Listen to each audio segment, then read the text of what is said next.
You need to watch this if your car's tailgate is jammed shut. Save yourself a trip to the mechanic. Let's get that tailgate working again.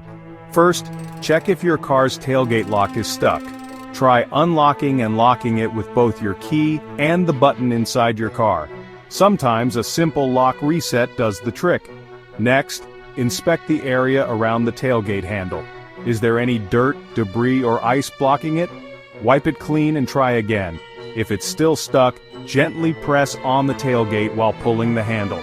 This can help release pressure and open it up. If it won't budge, open your back seats and look for a small panel on the inside of the tailgate. Pop it open using a screwdriver or your fingers. Inside, you'll see the latch. Use your hand or a tool to move the latch and open the tailgate manually.